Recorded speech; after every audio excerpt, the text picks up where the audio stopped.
precipitazioni e domenica si parte bene, probabilmente nel pomeriggio nuovo graduale peggioramento. Come temperature e valori nella norma, però per domani prevediamo una diminuzione. Con questo è tutto, dettagli sulle singole località con l'app gratuita di Trebi Meteo.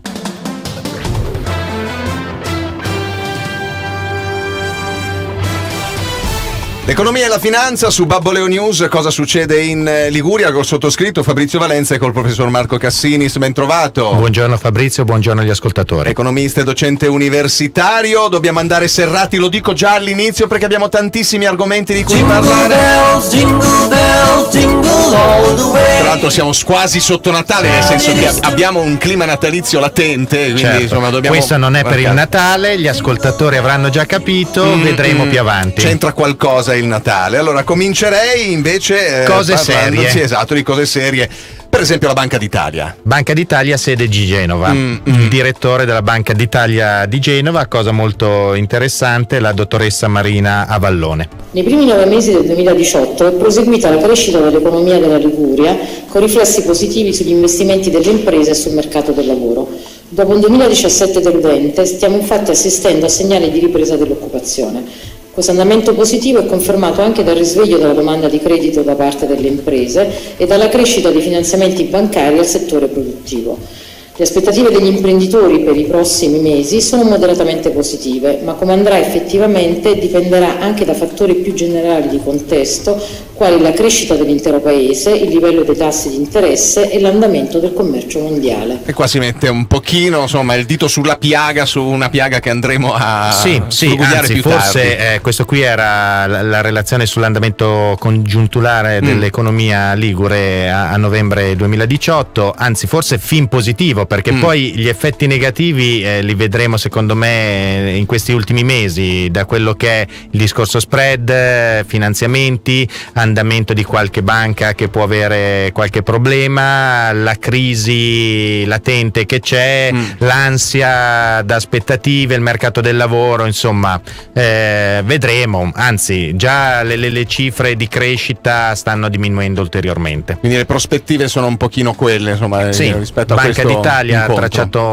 un bel ritratto, i numeri ci sono, vediamo un po' cosa si riesce a far saltare fuori. E poi SMAU, Genova e Smart Week. Smart Week, Genova da tutta la settimana impegnata sui temi dell'economia circolare, parlando a tutto tondo di quello che la città può dare dal punto di vista delle tecnologie, del riciclo, elettricità, ambiente, tutto quanto. All'interno c'è SMAU edizioni di Genova, noi avevamo parlato di quella di Milano, avevamo annunciato questa settimana. Esatto. Oggi gli imprenditori con le start-up eccetera sono in giro per gli Arzelli, la banalizzo in questo modo, vedere praticamente una serie di cose. È stato dato il premio SMAU Innovazione a un po' di aziende. Noi abbiamo alcune testimonianze interessanti. Sì, quella per esempio di Massimiliano Bianco, che è l'amministratore delegato di IREN. Oggi qui a Genova all'evento SMAU nell'ambito della Smart Week il gruppo IREN è stato premiato per il proprio progetto di Industria 4.0, un progetto articolato, innovativo, che in quanto tale ha avuto questa gratificazione. Il gruppo IREN è fortemente impegnato, il piano industriale recentemente approvato prevede 3 miliardi di investimento nei prossimi anni, di questi 3 miliardi 200 milioni sono dedicati a digitalizzazione e un focus particolare ad Industria 4.0.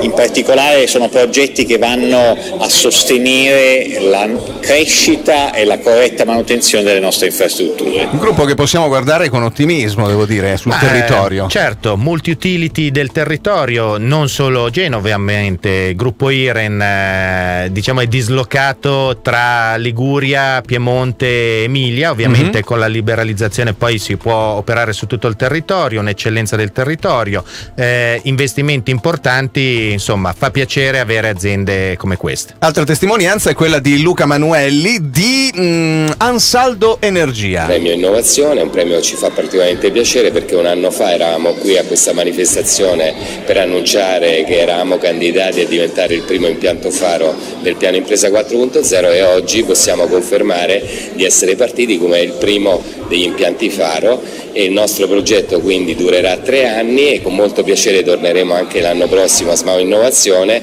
per raccontare e aggiornare su questo bellissimo progetto che coinvolge tante start-up e piccole e medie aziende italiane che stanno dando un contributo importante all'open innovation. Avrei voluto dirvi anche quale sia la carica di Luca Manuelli all'interno di Ansaldo Energia. Chief Digital Officer, Senior Vice President Quality, eccetera eccetera. Infatti, perché manca qualche pezzo, forse c'era qualcosa di IT anche. Un po' lunga, diciamo un po' che comunque è industria, in questo caso multi-utility, industria, un'eccellenza ligure, un'eccellenza mondiale, perché Ansaldo comunque poi vende in tutto il mondo con questa tipo di azienda, perché poi c'erano varie divisioni eccetera, quindi una bella realtà. Ha parlato di Industria 4.0, uno dei cavalli di battaglia dal punto di vista economico, dei contributi eccetera del precedente governo. Le aziende ci contavano molto, ci sono un po' di inciampi anche nel percorso DEF, noi le vediamo ogni tanto, però anche questo fa piacere perché le grandi aziende trainano tutto un indotto di medio-piccole imprese per l'Italia e per il mondo. C'è anche una presenza istituzionale con il Comune di Genova. Paolo Castiglieri. Il Comune di Genova è oggi qui a Smao perché ha ricevuto il premio innovazione, di questo siamo molto orgogliosi. È stato premiato per il progetto Art to Cities, un progetto europeo che è stato realizzato sul nostro territorio che riguarda l'efficientamento energetico e che ha realizzato un dimostratore in un distretto molto importante della città conosciuto come le Lavatrici. Il progetto per noi è molto importante perché ci ha permesso di raggiungere 3 obiettivi fondamentali. Un primo obiettivo che è quello di un'efficienza energetica pari più o meno al 50%, quindi con relativa riduzione di consumi energetici e un miglioramento della qualità dell'aria in termini di CO2 risparmiato. Il secondo obiettivo è un coinvolgimento anche di cittadini rispetto alle loro abitudini e quindi a poter incidere su cambiamenti di abitudini dei cittadini. Il terzo, quello di aver realizzato e poter proporre come capitalizzazione un modello di realizzazione di efficientamento energetico che ha ottenuto e può vantare dei risultati molto concreti. Paolo Castiglieri è il responsabile di pianificazione informatica e progetti sovranazionali del Comune di Genova. Tra l'altro è anche all'interno del gruppo di lavoro che organizza la Genova Smart Week. È bello vedere che un comune è attivo anche su queste tematiche e con competenza, perché a volte si usano le parole un po' così, invece Genova anche in questo caso non parla, agisce. È stata una bella settimana, è tuttora, ci sono anche in questi giorni appuntamenti importanti, belle novità anche per i genovesi, perché effettivamente aiutano la città a vivere meglio, i cittadini di conseguenza. È una Smart Week che premia anche delle start-up capitanate da over 60. Certo. E qua ci sarebbe tutto un discorso da aprire. Tutto il discorso volendo, cioè è paradossale che in Italia parliamo tanto di Fornero o di abrogazione, annullamento della Fornero, di mandare in pensione della gente. Giustamente le persone devono andare in pensione. Io mi preoccupo dal punto di vista industriale o per la società, per l'Italia, che si perdano competenze. Purtroppo in tanti casi le persone che lasciano il lavoro lasciano anche un vuoto in azienda, su lavori manuali o su lavori di intelligenza, dove l'esperienza, il know-how, gli anni di lavoro servono tanto. Il passaggio generazionale sui giovani di queste competenze secondo me lo perdiamo tutto, anche perché non abbiamo poi i giovani all'interno, quindi probabilmente sarebbe tutto da ristudiare e da rimodulare, magari con degli scivoli lenti verso la pensione, sempre pagati adeguatamente, ma si possono trovare delle soluzioni. Non dobbiamo perdere queste competenze, queste risorse, dobbiamo aiutare i giovani a imparare da chi ha già fatto un bel percorso. È lì che si costruisce il futuro dell'Italia e dell'industria. Il grido dei poveri è il grido strozzato di bambini che non possono venire alla luce. Questo è Papa Francesco sulla giornata dei poveri. Oggi, scusi, grandi ospiti, direttore Banca Italia, aziende. Papa Francesco. Vengono tutti volentieri qui nello spazio di economia e finanza su Babboleo News. Cosa succede in Liguria? A proposito della giornata dei poveri, c'è il Banco Alimentare di Genova che organizza la raccolta di cui ora mi sfugge il nome, la colletta alimentare. Sì. Adesso, esatto, a Savona per esempio nel fine settimana. In cosa consiste lo dico molto rapidamente, anche perché abbiamo 39 secondi. Certo. E quindi si può andare a fare la spesa, comprare per se stessi e comprare qualcosa anche per gli altri. Ci siano i volontari, ci sono dei volontari davanti esatto. ai vari supermercati, punti vendita con i sacchetti che propongono una spesa interessante. Domenica è stata la giornata mondiale del povero, non dobbiamo mai dimenticarci di chi sta peggio di noi, ma anche perché oggi i poveri non sono più gli ultimi, i poveri sono anche la classe media che ha subito danni dal punto di vista del lavoro, della vita sociale eccetera, quindi dare una mano ci sta. La colletta è una bella iniziativa, suggerirei sempre cose sul secco, non freschi, deperibili, surgelati o cosa, i pannolini pasta, per esempio, gli omogenizzati per la bambine, famiglie eccetera. Bella iniziativa. A contrastare l'idea delle chiusure domenicali in questo periodo c'è il Black Friday, che è Friday sarebbe il venerdì. In realtà poi è giovedì, sabato, domenica, tutta la settimana. Sì, di tutto e di più. Anzi, qualcuno ci potrebbe aggiungere anche il lunedì 26 con il Cyber Monday. Per esempio, nell'ambito del Black Friday vorrei sottolineare l'iniziativa di un'azienda funebre non ligure. Strana questa cosa, perché me l'aspettavo più da un'azienda ligure. Potremmo suggerire delle campagne interessanti. Black Friday: acquista oggi il tuo funerale scontato e muori quando vuoi. C'è anche questa apertura, 20% di sconto con questa molto opportunità. Black, questa. Sì, molto molto black, però è una bella iniziativa. Diciamo che a fronte delle chiusure domenicali del commercio, qui credo che tutti cercano di avere più possibilità di fatturare, di avere clienti che spendono. È ovvio che la determinante vera è che qualcheduno abbia dei soldi da spendere. Certo, mi sembra giusto. Tra poco parliamo qui nell'appuntamento con l'economia e la finanza della Liguria della situazione di Ponte Morandi. Sei ancora in tempo. Fino al 2 dicembre è possibile abbonarsi alla stagione 2018-2019 del Teatro Carlo Felice di Genova. È più conveniente di quanto pensi. Info teatrocarlofelice.it. Ciao, sono Paola Marella. Devi ristrutturare casa e non sai a chi affidare i lavori? Fai come me, scegli Facile Ristrutturare, che ti offre una ristrutturazione chiavi in mano a partire da €249 al metro quadro. Vieni a trovarci nel nostro negozio di Genova in corso Aldo Gastaldi 1G o chiama l'800 20 11 77 e richiedi il tuo sopralluogo gratuito con i nostri architetti presenti in tutta la Liguria. Facile, con Facile Ristrutturare.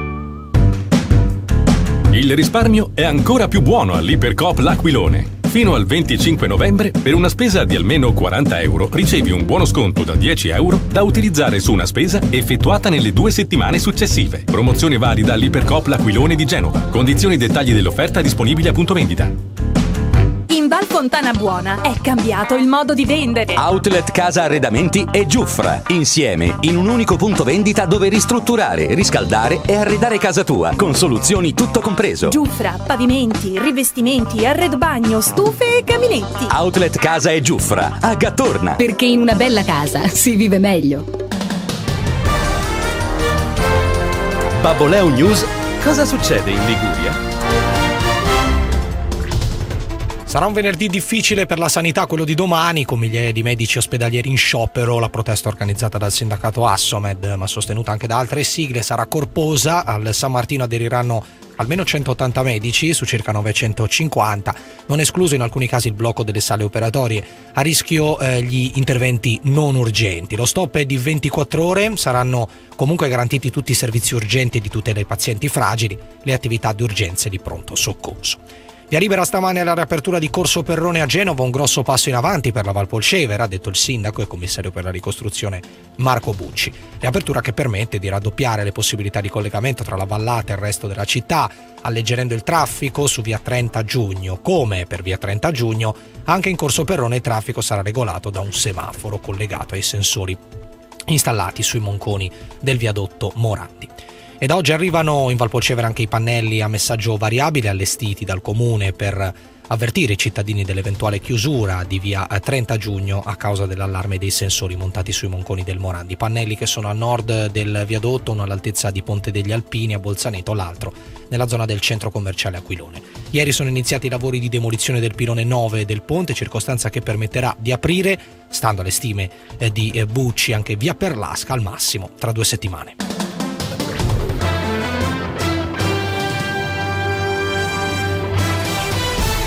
L'economia e la finanza su Babbo Leo News. Cosa succede in Liguria? Con me Fabrizio Valenza, con questa voce che va e che viene col professor Marco Cassinis. Voce da Black Friday. Ma sì, deve essere probabilmente quella. Parliamo di Ponte Morandi, introducendo una storiografia, un'aneddotica, mettiamola così, ecco. Sì, esatto. Intanto col sindaco Bucci. Mi piacerebbe proprio poterlo dire oggi. Non si può dire oggi, lo diremo non appena sarà possibile. Il piano che ho è valido, nel senso che si può fare, quindi stiamo lavorando, anche stamattina ho lavorato parecchio per andare avanti in questa direzione. Io sono convinto che si può partire prima di Natale e il 15 è una buona data, anche se è sabato, lo sapete, no? Questo per far vedere che lavoriamo 24 ore su 24. Su questo non avevamo dubbi, perché conoscendo un po' il sindaco di Genova, che lui lavori H24 senza preoccuparsi del fine settimana. Ma credo sia una cosa giusta, sì, in genere per tutti se è possibile, ma soprattutto sulle posizioni apicali di responsabilità, non come qualcheduno ha detto è Ferragosto, sono in vacanza o cosa, si deve lavorare, sono responsabilità e oneri e onori. Per avere magari un nuovo viadotto entro il 2020. Il 15 dicembre è sabato, ragazzi, quindi vuol dire che lavoreremo anche sabato e la domenica. Di nuovo. Non è ufficiale, è il best option che abbiamo sino adesso e quindi lavoriamo per quella data. Da quel punto in poi un anno, 12-14 mesi, ma diciamo 12-14, via, per essere, non posso dire assolutamente nulla sino a quando non è concluso l'iter. Articolo 32, direttiva 2024 del 2014, lì sopra troverete quello che ci ha detto stamattina, che è il percorso che noi vogliamo seguire, ovvero sia la negoziazione diretta senza pubblicazione. È previsto proprio dall'articolo 32, che vuol dire che inviteremo qualche azienda a partecipare, con queste negozieremo e troveremo la migliore. Il che significa anche poteri straordinari, come dire. Certo, se posso, una comunicazione semplice, chiara, lineare, una persona amichevole, friendly, diretta, diamogli la possibilità di fare. Adesso magari vediamo cosa dice il nostro ministro. Dice Premier Salvini sul Ponte Morandi. A Genova non vedo l'ora che il commissario Bucci, il sindaco Bucci, che la mia totale stima, cominci e che entro dicembre, come promesso, tutti gli sfollati abbiano i soldi per decidere l'alternativa abitativa. E il ponte quando si ricostruisce? Il commissario dice Natale 2019, spero che sia il miglior regalo non solo per i genovesi ma per tutti gli italiani. Beh, speriamo. Ecco, io qui dico, il commissario dice... Ovviamente non è che i soldi li tiri fuori di tasca sua o che abbia poteri straordinari nel senso più assoluto del termine, cioè se uno gli inizia a bloccare un pezzo o un altro non arrivano i fondi eccetera, quindi il commissario dice, e probabilmente si dà da fare al massimo, che il governo sia vicino. Già ci abbiamo messo un po' di mesi per avere il commissario, già ci abbiamo messo un po' di mesi per avere l'approvazione dei decreti eccetera, adesso completiamo il quadro, mettiamo i soldi sul piatto e partiamo veloce. Genova certamente va veloce. Per un ponte che verrà ricostruito, un ponte che rischia che si taglia. No, in settimana bello il collegamento, andiamo oltre ardito, Manica. Sì, ardito ma efficace ed effetto, ovvero sostanzialmente è stato messo giù il quadro degli accordi per la Brexit, ovvero l'uscita della Gran Bretagna dal discorso europeo. Diciamo che è stata una prima volta, cioè si tratta di capire poi cosa succederà. Anche lì forse è un fiume di parole, perché sono cose che durano e che andranno avanti e ovviamente questi preaccordi o accordi di massima hanno già provocato dei terremoti, perché quelli per la Brexit hard, dura, sostanzialmente si sono dimessi tra ministri, vice ministri eccetera, quindi la nostra Theresa May sta faticando, si vedrà se riesce a rimanere lei al comando o meno, cose complicate, ma per prime volte che capitano anche noi ne abbiamo alcune con il nostro DEF eccetera. Certamente sembrano cose lontane, ma non lo sono effettivamente, perché molti di noi per esempio hanno figli che lavorano in Inghilterra. Questi sono temi importanti come le questioni di confine all'interno della Gran Bretagna, temi caldi. Hanno nominato nuovamente il ministro per gli approvvigionamenti dei cibi, importano il 40% dei cibi. È un po' preoccupante, inizia a fare le scorte. Ok, lei me li ha chiamati in causa i fiumi di parole ed eccoli qua, sempre con noi, sì. Il nostro punto sul DEF dopo la lettera dell'UE, giusto? Aspettavamo la lettera è arrivata. Ci sono dei grafomani a Bruxelles che mandano lettere e noi da persone educate rimandiamo altre lettere molto educate, ma non ci muoviamo di un millimetro, anche perché, ripeto, chi è in torto rispetto ai trattati europei è l'Unione Europea, che nei suoi trattati istitutivi e fondativi garantisce ai singoli paesi la possibilità di garantire piena occupazione e diritti sociali. E se non mi fai spendere i soldi, io la piena occupazione e diritti sociali come diavolo la garantisco. Questo è il ministro Salvini. Qualche tempo fa è il Salvini pensiero o il pensiero del governo, noi non ci muoviamo di un millimetro. Ovviamente dipende anche come, cioè io posso dire a mio figlio sì, ti regalo tutto quello che ti pare, se non ho i soldi per regalargli tutto quanto, la moto non gliela posso comprare. Certo, e bisogna che qualcuno glielo dica, magari qualche soggetto parte in causa. Il debito in teoria si può abbassare con le dismissioni, l'opinione di Confindustria è che questa manovra, a detta del governo, è sostenibile in funzione della crescita potenziale. A noi sembra che la parte di crescita sia molto debole nella manovra, occorre potenziare la parte di crescita. È evidente che il governo ha messo nel conto la procedura di infrazione, che ormai è nelle cose, ma occorre dimostrare all'Europa che il patto di stabilità e crescita può trasformarsi in patto di crescita e stabilità. Questo però lo dimostriamo non solo nell'analisi cosiddetta di impatto, cioè quali effetti sull'economia reale realizza davvero questa manovra, più occupazione, più investimenti privati e pubblici, ma anche dai risultati. Vincenzo Boccia, presidente Confindustria, esatto. Anche qui la nostra collega Alessandra Rossi ha orientamenti tra sindaco, commissario Bucci e Boccia Confindustria, ha raccolto un po' di testimonianze. Sì. È chiaro il pensiero degli industriali, la manovra così non funziona e lo si sta vedendo già a proposito Banca Italia, dati Istat eccetera, della perdita di PIL, di posti di lavoro eccetera, solo sulle aspettative, solo sulle parole. Il 13 luglio il Consiglio ha raccomandato all'Italia una riduzione del deficit strutturale di 0,6% di PIL nel 2019. Questa è la traduzione del discorso del vicepresidente della Commissione europea, Dombrovskis. Questa è la bocciatura di quello che è stato proposto. Molto semplicemente non è che giunga in attesa, anzi, forse è la cosa delle più attese, forse ce la siamo proprio chiamata. La locomotiva che va diritta contro il muro non si è spostata. È stato un bluff, è quello che il governo voleva, la strategia. Crediamo correttamente che si debba dare agli italiani il lavoro, che si debbano distribuire dei soldi gratis?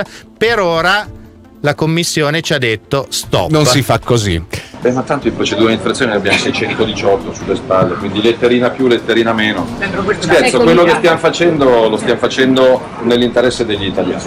E queste sono appunto le letterine, ma la giacca rossa, il cappello bianco, stanotte dal camino scenderà. Visto che lo aspettiamo, è Babbo Natale, proprio lui, perché c'è questa lettera somiglia molto anche per, come dire, prossimità al periodo. Qui non ci sono i doni, ci avviciniamo al Natale, c'è chi ha anticipato questi doni, ma forse era meglio la Befana, perché qui abbiamo solo il carbone. Cosa dice il nostro ministro? È arrivata la lettera da Bruxelles. Tanto io aspettavo anche quella di Babbo Natale. Vabbè, abbiamo capito, però. Devo dire che a Bruxelles non hanno gradito, comunque c'è anche un tema di regole istituzionali, di educazione. È ovvio che se io vado da qualcheduno dei nostri ascoltatori a chiedere se cortesemente mi invita a pranzo perché ho bisogno, c'è anche la possibilità che, sembrando una persona per bene, mi invitino. Se io vado a pretendere il pranzo gratis, è probabile che tutti mi sbattano la porta in faccia.